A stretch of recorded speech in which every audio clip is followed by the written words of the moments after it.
I got into an enormous amount of trouble with the law. I did a lot of unethical things, and I was getting myself into so much trouble. If you combine that powerful language with shutting down the critical part that goes, you could never do that. Who's going to want you? You've got 4 kids and cellulite. If you shut that bit down and then add in exciting, you can have anything you want. And you can't think greater than how you feel. Or feelings have become the means of thinking. By very definition of emotions, you're thinking in the past. And for the most part, you're going to keep creating the same life. A lot of us are walking around with this story that I have no time for anything. And that lack mentality becomes a self-fulfilling prophecy. Talk to me about belief. Going to what you were just talking about, you have to trust that it's going to work out. You talk about placebo, you talk about the power of belief. What is something around that you think people misunderstand or underutilize maybe? Well, I think in the health space, we're some of the worst at it actually, because we arm ourselves with this information. We'll read a book like Wheat Belly and we'll find out all the horrible things that bread do to us. And we might have been eating bread our whole life and doing it pretty well, but we read a book like that and we're like, oh man, bread is poison. So we tell ourselves bread is poison, and then all of a sudden you have that little bit of grain. You're like, I'm breaking out and everything. And really, that's just the mind and the nocebo effect telling us that what we're doing is poison for us. And I think we have to be really mindful that the mind can actually translate information in a lot of different ways and has way more control than we give it credit. And this has been proven hundreds of times over and over again. I know you had Dr. Joe Dispenza on the show, and he's one of the leaders in this field. But if you look at the research, everything from breaking out with poison ivy or not breaking out with poison ivy, that's controlled by the mind. You've talked about weaponizing belief, which intoxicates me in a way that I can't explain. I find that so interesting. You talked about it in conjunction with Conor McGregor. Mm-hmm. What do you mean by weaponizing belief, and how can we employ that? Yeah, I think, we're all really good at detecting each other's belief to a certain degree. And, we're businessmen, so for us, it's probably going to come in a pitch meeting, right? Or an employee or something. You'll have that person come to pitch you, you'll have that employee come, and they are just so sure, not overcompensating, because that actually is a sign of insecurity, right? But just so calmly sure that they are the right person and they have the right idea, that you may not even get through a quarter of their pitch, but you're like, I'm in. I'm in, you win. I believe you 100%. Because you know that, and you can kind of sense that they've reconciled all of their own fears, all their own insecurities, and that they truly believe that they got the goods. And I think that's somebody weaponizing their belief. That's somebody who has done the hard work to really know themselves, know their product, know what's going on. And they're utilizing belief to convince you far more than, the documents and everything else. Whereas you can have somebody else with a great idea who's really insecure and not confident and doesn't believe in themselves, and you'll look at it and like, I just don't think it's going to work, And the same can be said for fighters, right? Because fighters, that's a very intimate belief detection game. I mean, they're right there at the weigh-in staring at each other, and they're right there across from the ring. And I think not enough is talked about actually believing if you're going to win, because I think the other person can detect that as well. So Conor McGregor is someone who believes in himself so much that he comes in at 100% belief, and if his opponent is coming in at 99, all of a sudden that 1% difference is going to be a mountain. It's like, wow, he's at 100, like 100% belief. Well, I'm only at 99%. Well, what does he know? Maybe he's right. And so that becomes a weapon for him and has allowed him to be, one of the greatest mixed martial artists in the world. And you'll see that kind of across the board. So it's really just using belief to affect reality in a positive way. So diving into your world and how you perceive the sense of self and the way that you marry science to the way that we form memories, the way that we live in a perpetual state of reliving our past and things like that, it's really, really incredible. And I want to dive into the whole notion of you sort of being a habitual construct. What is that? What is the habit of you? Well, a habit is a redundant set of automatic, unconscious thoughts, behaviors, and emotions that's acquired through repetition. A habit is when you've done something so many times that your body now knows how to do it better than your mind. So if you think about it, people wake up in the morning, they begin to think about their problems, Those problems are circuits of memories in the brain. Each one of those memories are connected to people and things at certain times and places. And if the brain is a record of the past, the moment they start their day, they're already thinking in the past. Each one of those memories has an emotion. Emotions are the end product of past experiences. So the moment they recall those memories of their problems, they all of a sudden feel unhappy, they feel sad, they feel pain. Now, how you think and how you feel creates your state of being. So the person's entire state of being when they start their day is in the past. So what does that mean? The familiar past will sooner or later be predictable future. So if you believe that your thoughts have something to do with your destiny, and you can't think greater than how you feel, or feelings have become the means of thinking, by very definition of emotions, you're thinking in the past. And for the most part, you're going to keep creating the same life. So then people grab their cell phone, they check their WhatsApp, they check their text, they check their emails, they check Facebook, they take a picture of their feet, they post it on Facebook, they tweet something, they do Instagram, they check the news, and now they feel really connected to everything that's known in their life. And then they go through a series of routine behaviors. They get out of bed on the same side, they go to the toilet, they get a cup of coffee, they take a shower, they get dressed, they drive to work the same way, they do the same things, they see the same people, they push the same emotional buttons, and that becomes the routine, and it becomes like a program. So now they've lost their free will to a program, and there's no unseen hand doing it to them. So when it comes time to change, the redundancy of that cycle becomes a subconscious program. So now 95% of who we are by the time we're 35 years old is a memorized set of behaviors, emotional reactions, unconscious habits, hardwired attitudes, beliefs, and perceptions that function like a computer program. So then a person can say with their 5% of their conscious mind, I want to be healthy, I want to be happy, I want to be free. But the body's on a whole different program. So then how do you begin to make those changes? Well, you have to get beyond the analytical mind, because what separates the conscious mind from the subconscious mind is the analytical mind. And that's where meditation comes in, because you can teach people through practice how to change their brainwaves, slow them down. And when they do that properly, they do enter the operating system where they can begin to make some really important changes.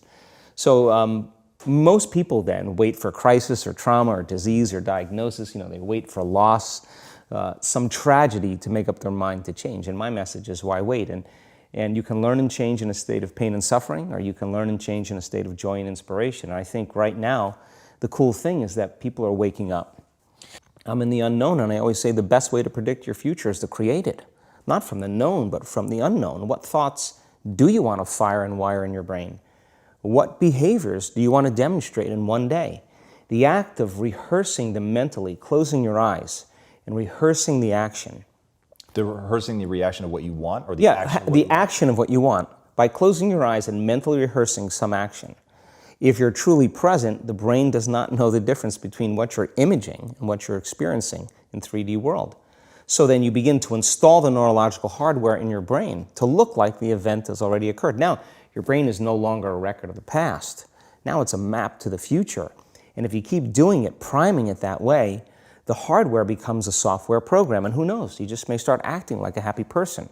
And then I think the hardest part is to teach our body emotionally what the future will feel like ahead of the actual experience.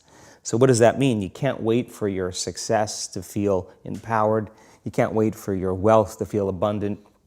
You can't wait for your new relationship to feel love, or your healing to feel whole. I mean, that's the old model of reality, of cause and effect, waiting for something outside of us to change how we feel inside of us. And when we feel better inside of us, we pay attention to whoever or whatever caused it. But what that means then is that from the Newtonian world is that most people spend their whole life living in lack, waiting for something to change out there. What do you mean the Newtonian world? Newtonian world is all about the predictable. It's all about predicting a future. But the quantum model of reality is about causing an effect. The moment you start feeling abundant and worthy, you are generating wealth. The moment you're empowered and feel it, you're beginning to step towards your success. The moment you start feeling whole, your healing begins. And when you love yourself and you love all of life, you'll create an equal. And now you're causing an effect. And I think that's the The difference between living as a victim in your world saying, I am this way because of this person or that thing or this experience. They made me think and feel this way. When you switch that around, you become a creator of your world and you start saying, my thinking and my feeling is changing an outcome in my life. And now that's a whole different game, and we start believing more that we're creators of reality. So how is it that you're able to open up people's schedules? What is the insight that you've had that really shifts people's paradigm? Well, honestly, I think it is a paradigm shift. A lot of us are walking around with this story that I have no time for anything. Either, if I'm giving it all at work, I have no energy for my personal life, or if my personal life's so complicated, I'm just going to have to coast for a while with work or give up completely. Or if I manage to do those things, I'll have no time for my own personal pursuits. And that lack mentality becomes a self-fulfilling prophecy. When you think you have no time, you look for evidence to support that. And we all have busy moments, we all have crazy moments. But if you walk around with the story that actually I do have time for the things that matter to me, well, you start to look for evidence to support that. And there are certainly moments when, life is going well. And I think we should celebrate that. And when people see that, then they start to find open time. One of the cool things about your approach is, one, it's a pretty no BS approach in terms of the math and breaking it down for people how much time they have. But one of the things I found really empowering is this notion that you can actually extend pleasure. Explain that. What do you mean by that? How do we cultivate memories, which is another really powerful idea that you have? Yeah, so there's a couple ways of looking at time. I mean, one is very straightforward. It marches forward. We have 60 seconds in a minute, 60 minutes in an hour, and once a second is gone, it is gone. You cannot get it back. So there's that. But time also has this big relationship with our memory and how we perceive it. And when we think about how much time we have, that's actually a function of how many memories we have of any given unit of time. I mean, one way of thinking of this is if you go on a vacation somewhere exotic, it can feel like a week has passed before breakfast. I mean, because your brain has no idea what it needs to remember, and so it's remembering all of it. And as it's remembering all these things, it's making you feel like you have more time. Whereas if you consider an average Tuesday, I mean, most people can't even remember getting dressed in the morning and getting to work. Somehow it happened, but it's just gone, right? It's not there at all. And so when you know that, you can start to manipulate this, your perception of time.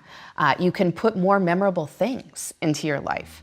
One thing I tell people is to try to answer the question of why today is going to be different from any other day in your life. And if you can answer why it's different, you're more likely to remember it. And if you have more days that you remember, you start to feel like you have more time. Yeah, so I mean, routines are great things, and you talk about this, and many of your guests have talked about this, and the importance of routine, because they make good habits automatic, right? And so we want to have good routines in our lives, but we don't want routines to be the only things in our lives, because then every day is the same as every other day. So ways to think about this sort of authentically. I mean, when you think about, like, what am I going to do on this weekend? Well, I could just, watch TV, putter around the house, and then it will feel like I didn't really have a weekend.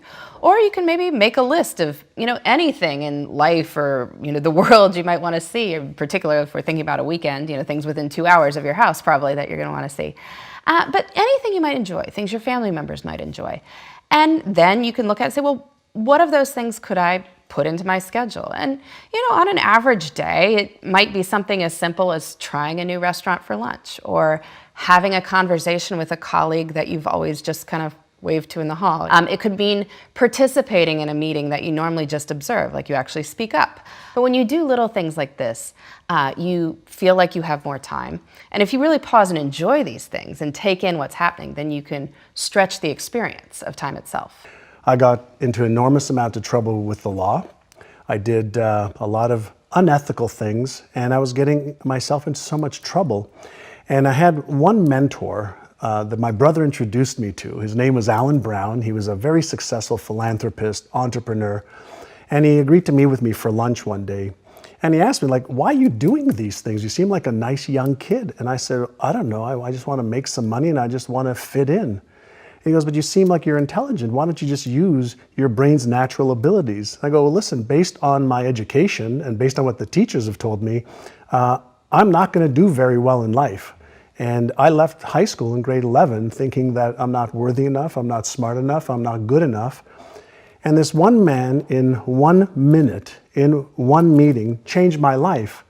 Because he asked me, what goals do you have? And I said, what do you mean, what goals do I have? I said, I want to go out this weekend to the bar.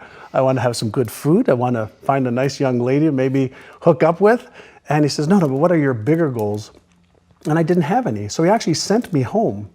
And he said, fill out these pieces of paper. And on the pieces of paper, it said, like, what age do you want to retire by? Like, I was 19. This was May of 1980.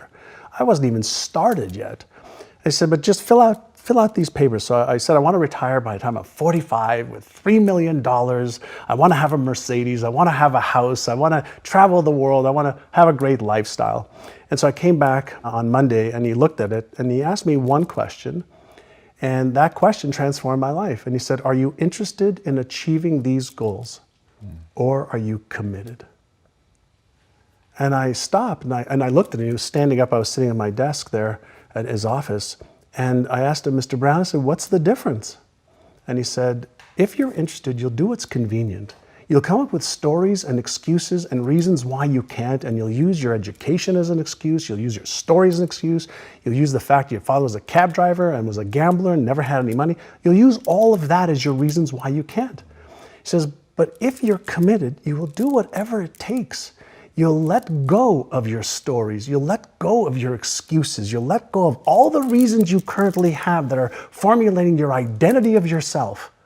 And you'll learn how to let that go and become who you are destined to become. What was it that he said that read to you as hope at that point?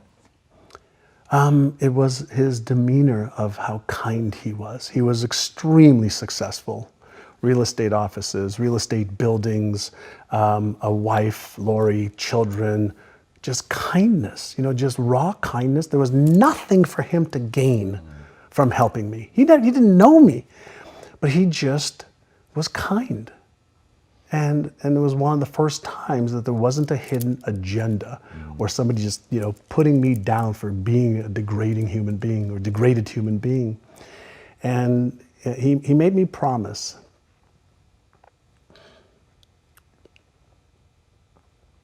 that if I took what he taught me, I'd teach it to others. When I came back to the office, he had the forms that I'd filled out. He says, great, sit down. He said, I want you to read every one of them every morning that you come in the office at 7:30, and I want you to run your fingers across them. Were these the goals or the beliefs? Those are the goals that I had. So he had me write my vision for health, wealth, relationships, career, business, finances, charity, fun, experiences, everything, every area of my life. He had these documents. He said, I want you to read them every day.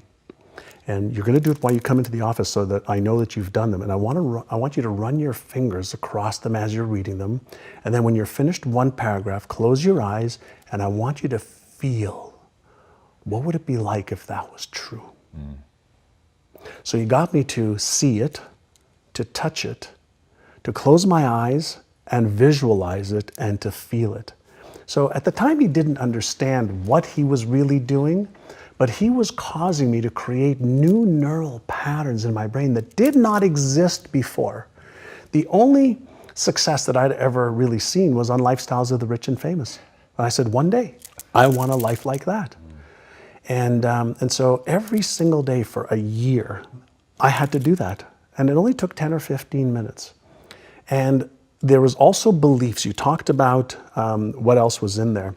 He also asked me to write down, what would you have to believe about yourself in order to achieve those goals? I said, well, I'd have to believe I'm smart enough, but I don't. He goes, I don't want to know what you don't. He says, what would you have to believe? Well, I have to believe I'm smart enough. I'd have to believe I'm deserving enough. I'd have to believe I'm worthy enough. I'd have to believe I'm capable of doing this. I'd have to believe these things. I wrote out a bunch of things, and he added a few more. He says, great. Now I want you to record those things. And on your way to work and on your drive to look at real estate homes, because it's 19 getting into real estate, you listen to those over and over and over and over and over again until you can recite every single one of them. So he taught me the power of repetition. He taught me the power of looking at stuff, touching stuff, feeling stuff, seeing stuff, hearing stuff, memorizing stuff. And at the time I was 19, I felt this was fucking ludicrous to me, right? This is like, what the hell am I doing here? It was nuts. But that first year at 19, I made like 30 some odd $1,000, which was $5,000 more than my dad made as a cab driver. So I said, something's working. And I just kept doing it. I was too afraid not to. So I kept doing it. In the second year, I made $151,000. Whoa. 5 times. Now, in the second year, he started upgrading my knowledge and skills more. So he started to say, okay, instead of doing this now you've graduated to doing this. And he taught me some upgraded skills. And so the combination of training my brain at a young age with beliefs that I wanted to have, he taught me the right habits to have, daily rituals, for goal achievement versus goal setting. I saw in some of the talks you've given, and even just now, you've said things like develop instead of, I just am. And one of the things you said in the book, which is really fascinating, was the repetition created discipline. What did you mean by that? How have you leveraged that in your life? And how does that serve you when you're down and you just have to keep playing your all in every set? I do think that and it's not just in sport, but with other things, I do believe that the more you repeat certain things, whether it is writing, working on your, whether it's cursive letters or whatever it is, when you work on something and you keep doing it over and over, it's inevitable that it will get better. And by that, you're creating this feeling of repetition, which leads to discipline. You can do it over and over again. And that's one of my first coaches, Robert Lansdorp, who I speak about in the book. That was his philosophy, I would take a lesson from him, and his philosophy was just hitting and grinding, and it wasn't about patterns or anything, which I could get from somebody else. But what he gave me is that feeling that I could hit the ball from any part of the court and feel like I could do it with closed eyes and make it and know exactly where it's going. And for me, it started at a young age. My mom would make me memorize this Russian literature that I did not appreciate at 5 years old. It was very difficult, and I didn't know what it meant.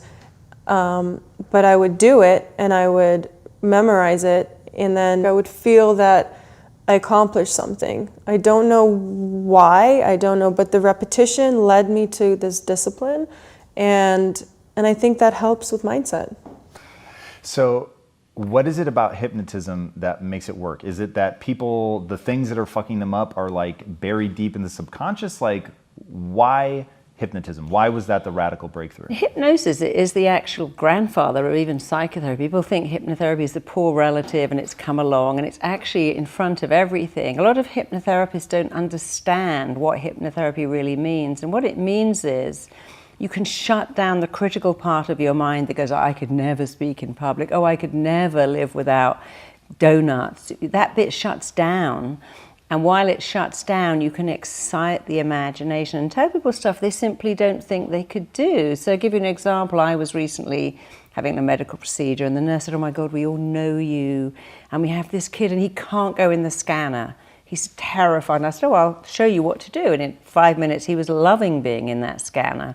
Because I taught him, listen, it's how you talk to yourself. If you go, I feel like I'm in a coffin here, and I'm ill, and now I'm in the scanner, and it's reminding me that I could die. And why would you talk to yourself like that? What you say is, I love this. This is amazing. I've got half an hour to chill out. And so people don't understand that what makes hypnosis powerful is powerful words, but they got to be super powerful, really dynamic, incredibly relevant, and absolutely up to date. And if you combine that powerful language with shutting down the critical part that goes, you could never do that. Who's going to want you? You've got 4 kids and cellulite. If you shut that bit down and then add in exciting, you can have anything you want.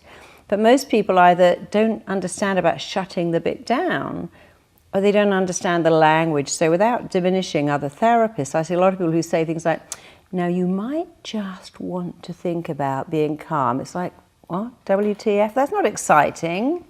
Or they say things like, today you're going to find it easier not to eat cake. And I'm like, come on, we can do way better than that. Excite the imagination. Tell people you love saying no to cake. It thrills you to pick an apple. It elates you to see the scales going down and your six-pack emerging because you are motivated and committed and compelled to say no to sugar. And if you understand the mind, it does what you tell it. That's its job. And if you tell it better stuff, you have an amazing life. And if you tell it mediocre stuff, you have a mediocre life. You said something in there that is really interesting, but I don't understand quite what you mean by it. So you said you have to make sure that the language is not only compelling, but absolutely up to date. What do you mean up to date? Well, I'll give you an example. I worked with somebody who was morbidly obese. And he had a story, when I was a baby, I was only 2 pounds, I nearly died, my parents had to feed me every hour, wake me up, and if I threw up the food, my mum would cry. And he has this story. I'm like, okay, but that's 50 years ago. Now you're going to die of being 600 pounds. So you have to talk to the mind and say, this is completely outdated. It's behind you. So people have a story, I can't find love because my dad left when I was 1. I can't find love because my mum preferred my brother. I can't be a success because I never went to university. I can't speak in public because I blush. And without understanding, when you describe why you can't, you keep it going. If you keep talking about the symptom, your mind keeps it alive because whatever you focus on, you get more of. And so a lot of people have language that's completely irrelevant. Like, yes, I know your dad left when you was 1. I know your mother put you up into foster care and didn't love you, but that's then. This is now. And so they have outdated stories, outdated language. I can't do that because... the classic one I heard, oh my God, my boyfriend just ripped out my heart, stamped all over it, killed me. And if I find love again, it will kill me. I'm like, darling, he got bored. And you would have got bored too if you'd stuck around. And that was your starter relationship. Go and find a better one with someone amazing. Everything he loved in you, you didn't take it home with him. It's still there. So don't use that irrelevant, I found love and it killed me when it ended. So I found love, the wrong person, but I'm going to find it again with the right person. It's going to be amazing and compelling. He's going to fall in love with my soul. And you'll be together forever, because you got to turn your mind on, and it loves exciting words, dramatic words, really loves words that make a picture. So if I said to you, you can be the most phenomenal, powerful, awesome, incredible speaker. When you speak on stage, everyone stops to listen. You could hear a pin drop. They look at you. They hear what you're saying. They like you. The mind goes, oh, I like this. I know where I'm going here. But when you go, I'm not bad at speaking. Sometimes I'm quite good. Occasionally, I really get it right. The mind goes, what are you talking about? That's not dramatic enough for me. Yeah, I'm a huge believer in the power of self-talk, and that the way that you talk to yourself is going to have a profound impact on how you move forward. And like you said, getting excited and using big language, I'm way on board with that. Do you differentiate at all between simple repetition and hypnosis? And how often do you recommend people just to do the simple repetition? And are there certain outlier cases that you're like, no, you're going to need to go for full hypnosis? Well, there's certain rules of your mind that I like to operate from, and one is the mind learns by repetition. So nobody would go to the gym and go, I've done 500 sit-ups, I should have a six-pack now. You know you've got to go back and do them again and do them again. Once you get that six-pack, you can keep it with a little less repetition. And so it is with how we dialogue with ourselves. My passion is to get schools to teach children to dialogue with themselves better. So repetition is very important, but it's not quite enough. If you were a chronic alcoholic and said, right, I'm going to say every day, I don't drink, I don't drink, I don't drink, that probably won't work. First of all, the mind doesn't know what don't is. When you say I don't drink, it's like saying, I'm not thinking about chocolate. You have to think about the word that's most descriptive in the sentence. It's like saying, don't think of an orange snowman. Now you've got to think of an orange snowman, even if you've never seen one in your life. So the combination of repetition, powerful words can be more than enough. I mean, somebody wrote to me and said, my kid was lying on the floor hysterical about her exams, and I played one of your audios and she got up and she said, I'm going to ace this. And she went to school and she did ace it. And I could tell even by the set of her chin that she knew. But for many people, they need more. They need you to go back and unpick their story. Why do you do what you do? What happened to you? Why are you an alcoholic? In understanding why, for most people, that's their aha moment. They go, oh my God, I never knew it. That's why I do that? oh, and then you add in, and now you know you never have to do it again. Yeah, the notion of story and going back and getting to that point where somebody can identify the moment that the story began, that then triggers the repetition, that then, you know, locks them in this story. How do you begin to tease out that story, and can people do it for themselves, or is this something that requires... You can. It's much better to go and see one of the people we trained. We have phenomenal RTT therapists, and we do a particular kind of therapy that's really taking the world by storm because it's very simple. People come in and they describe, you know, I really want to be successful, but I'd love to be healthier, but I want to find love, but I can't get pregnant because... And the first thing we do is investigate, like a good detective. A detective will lay out pictures and go, what's going on here? And they make sense of it. And very much the same. So when people come to me and go, no, I've got unexplained infertility. What is that? I went, well, there's a clue in the description. It is unexplained. Nobody knows. Your husband's got cracked sperm that swims straight and plenty of it. You've got great eggs, great fallopian tubes, perfect womb. But you can't get pregnant because the unexplained is here. And many people, when they're younger, will say to themselves, if I got pregnant, my dad would kill me. Oh my God, if I got pregnant, it would be the end of the world. And I mean, when I was 17 thinking I was pregnant, thinking, oh my God, no, disaster. Oh my God, my dad will be so upset, devastated. When I wasn't, I went, oh, thank you, God. Oh, yes, joy. But you see, the mind listens to everything you say. The mind is always switched on, and it records everything. And it never forgets. So in a moment of absolute terror or fear or pain or anxiety, there's something called an imprint. It goes in. So a child whose mother says, that cat will scratch you and give you blood poisoning, or that dog's going to bite you, or that's a dangerous person, or, you know, I worked with a little kid who had a terrible fear of monsters under the bed. Turned out his dad used to always say, you'll get run over if you do that. You'll kill yourself if you do that. You'll drown if you do that. Turned out his dad was the monster because he was scaring him all the time. So you get a young person, can be an adult, and you get an imprint. And what we do is investigate where did this imprint happen? And when we've got the imprint, which is very easy, you can ask questions and get the imprint. You can listen to the client's story. The one who said, my mum used to cry when I brought up food and was so happy when I ate. Or you can use hypnosis and go back like that. And the reason I love hypnosis so much is you go to the imprint, you know, people come to see me within 5 minutes, they have the imprint. There's no, oh, how does that make you feel? And how do you feel now? And let's talk more about that and come back next Wednesday at 4 and we'll keep this going, because studies now say that's actually the worst thing you can do, because you just keep the story alive. So we do the investigating, we find the imprint, and then we interpret it. What does that mean? Why do you think, you know, your dad telling all these stories would now leave you to have this monster under your bed? Why do you think at 15 being terrified of being pregnant could possibly mean that today you've got unexplained ability? And they work it out. They go, yeah, now you say that. If I look at those scenes and look at this scene, it all makes sense. And then you interrupt the belief massively.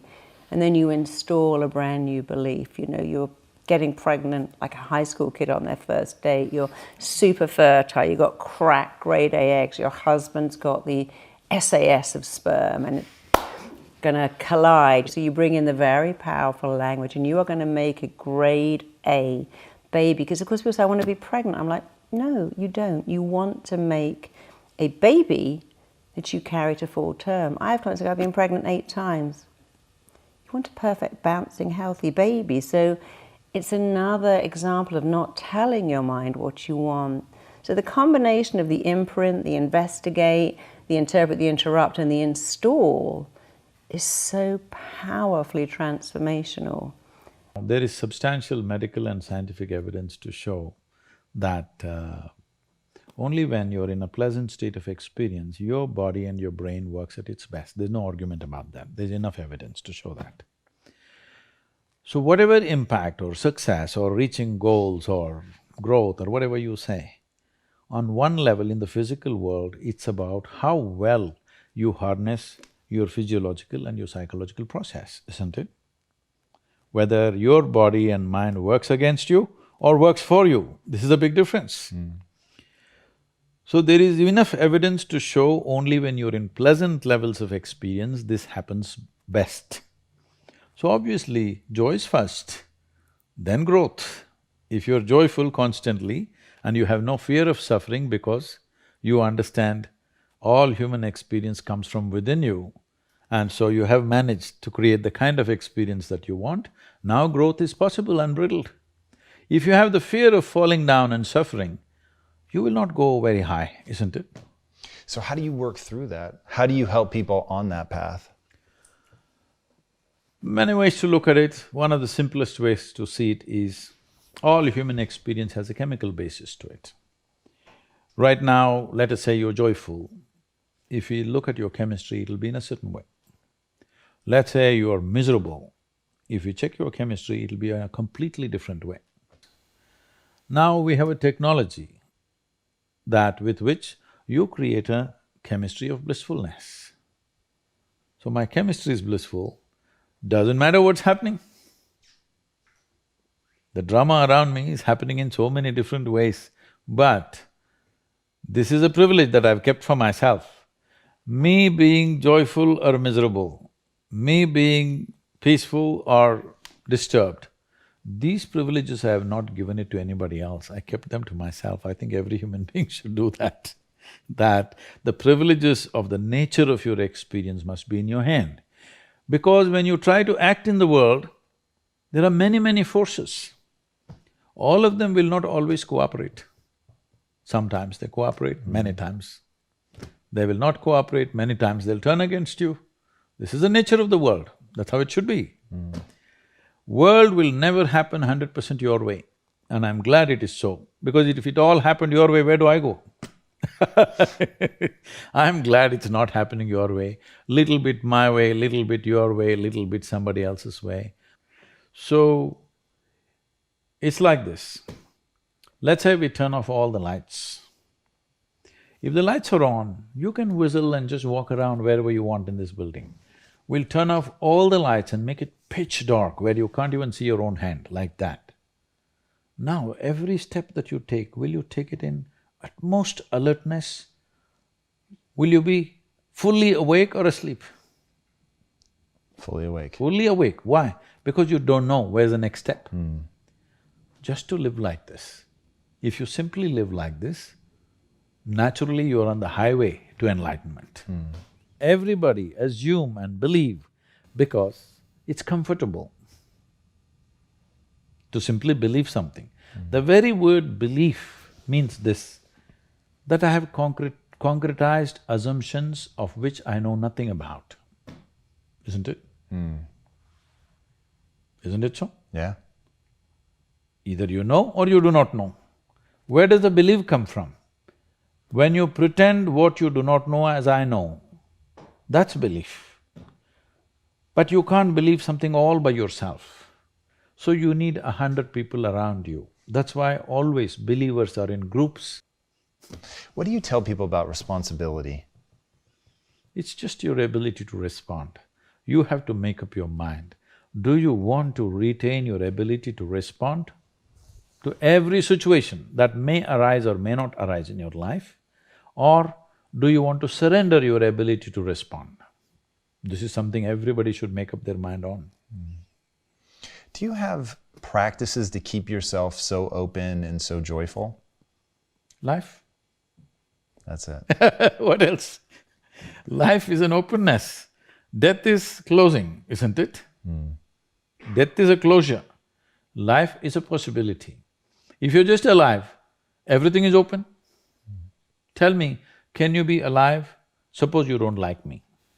So you don't want to inhale what I exhale. Stop breathing and exist for some time, let me see. Possible? Yes. Without breathing. For a little while. How is little… how much is little for you? To hold my breath? Yeah. I don't know, 30 seconds? 10 seconds, 10 minutes? Definitely not 10 minutes. So I'm saying, if you don't like me, your dislike will not go away in 30 seconds, isn't it? Yeah, for sure. Suppose I hate you, I don't want to breathe, inhale what you exhale. I will die within myself, isn't it? Yes. This all people are doing to themselves. I like this guy, I don't like that guy, this is somebody I love, that's somebody I hate, this is belongs to me, this doesn't belong to me. They're just killing themselves step by step. They are planning to die in installments. If you want to live, here you are. You must make up your mind whether you want to live or you want to die. You want to know the certainty of death in life. This is called belief, this is called belonging, this is called identification, because you are trying to find the certainty of death in the seamless process of life.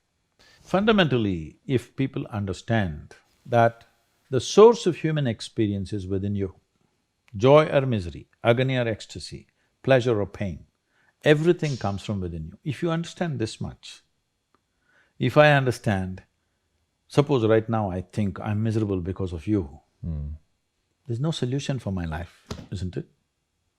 Because all you have to do is walk in front of my home, I will become miserable. So simple it is. You don't have to kill me, you just have to walk around in front of me, I will die within myself every day. If I understand the source of my joy and misery are within me, then you know what's the obvious choice? Joy. It's the obvious choice, isn't it? So this one fundamental thing has to get across to all the human beings on this planet. Your experience is entirely determined by you.